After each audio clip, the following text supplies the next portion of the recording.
UP और उत्तराखंड की खबरों के लिए एबीपी गंगा को सब्सक्राइब करें और बेल आइकन दबाएं। और अब आपको किसान आंदोलन की 3 तस्वीरें हम दिखाने जा रहे हैं, जिससे आपको भी साफ हो जाएगा कि किसान अपने हक के लिए लंबी लड़ाई लड़ने की पूरी तैयारी करके आए हैं। दरअसल ये तस्वीरें दिल्ली के सिंधु बॉर्डर से सामने आई हैं, जहां पर किसानों ने ट्रैक्टर पर ही सोलर पैनल लगा दिया ताकि लाउड स्पीकर के साथ रात की रोशनी का भी इंतजाम हो जाए।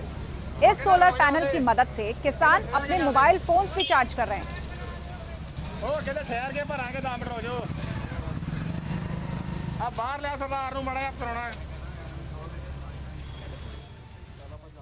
इसके अलावा ये किसान खाली पड़ी जमीन का इस्तेमाल खेती के लिए भी कर रहे हैं, जहां पर ये लोग लहसुन बो रहे हैं। इनका कहना है कि 10 दिन में लहसुन की पत्तियां निकल आएंगी और इसका इस्तेमाल फिर ये सब्जी बनाने में कर सकते हैं।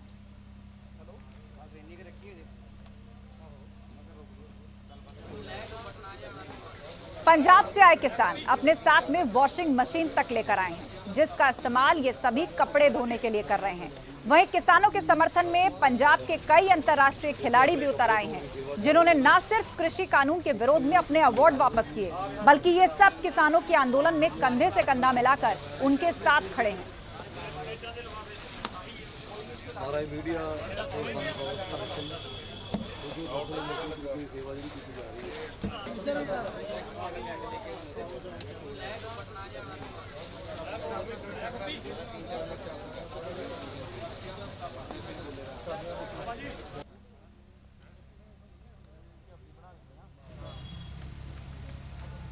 तो किसान पूरी तैयारी के साथ आए हैं। सोलर पैनल भी ट्रैक्टर पर उन्होंने लगाया हुआ है ताकि मोबाइल फोन की बैटरीज चार्ज करने का इंतजाम हो। लाउड स्पीकर जिनका इस्तेमाल वो अपनी रैली के दौरान, प्रदर्शन के दौरान या अपनी बात रखने के लिए करते हैं, उसके लिए बिजली यहां से ली जा सके।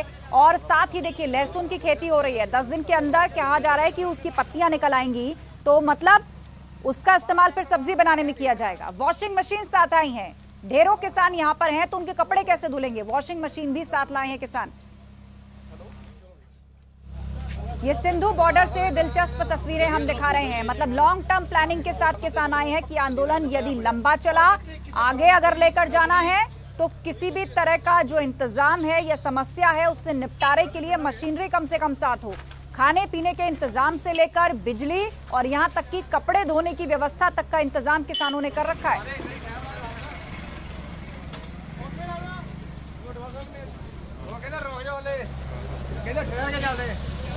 तो आज एक तरफ सरकार ने प्रेस कॉन्फ्रेंस करके एक पॉइंट को क्लैरिफाई किया, अपने प्रस्ताव और किसानों के साथ हुई अब तक की पूरी बातचीत का ब्यौरा दिया, लेकिन वो बातचीत ऐसा लगता है बेअसर हो गई है। सरकार के प्रस्ताव को किसानों ने मंजूर नहीं किया है।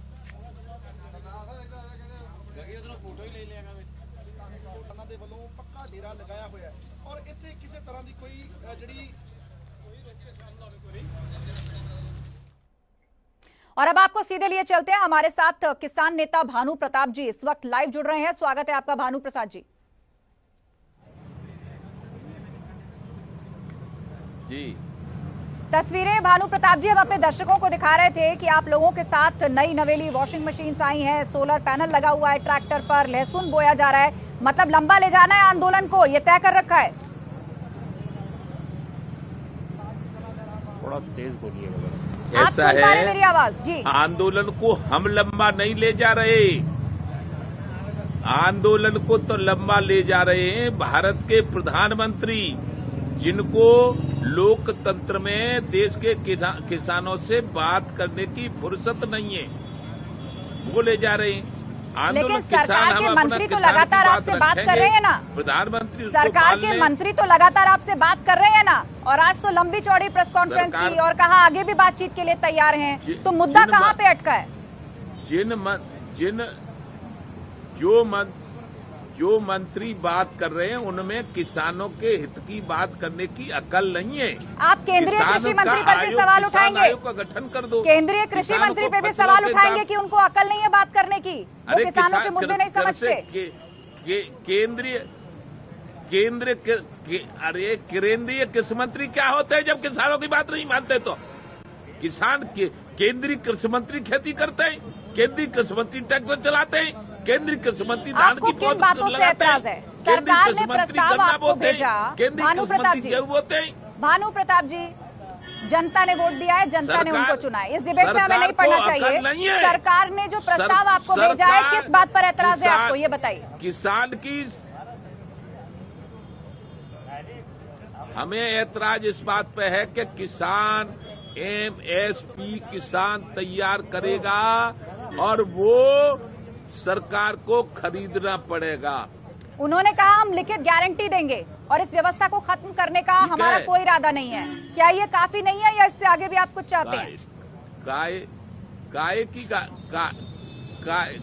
काय की गारंटी देंगे वो, जब वो ये कह रहे हैं कि भंडारण हमने क्षमता पे कोई रोक हटा दी है, तो भंडारण क्षमता को उनके मुकेश अंबानी और अनिल अंबानी कर लेंगे, हमसे खरीद लेंगे और फिर तुमको बेचेंगे। तुम्हें भी मालूम पड़ जाएगा, जो हमसे खरीदेंगे 5 रुपया और तुम्हें बेचेंगे 50 रुपया।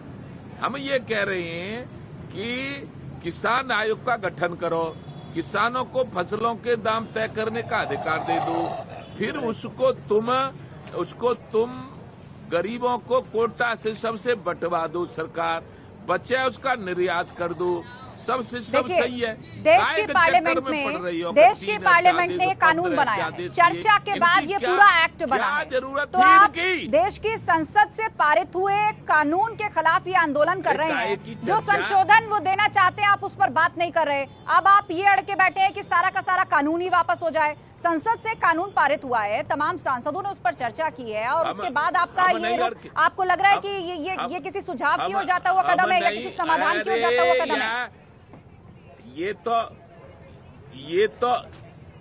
तो इनका बहुमत है। ये तो कानून ये भी पास कर सकते हैं कि सारे किसानों, भारतवर्ष के किसानों की जमीन को अनिल अंबानी और मुकेश अंबानी को दे दिया जाए, ये भी पास हो जाएगा।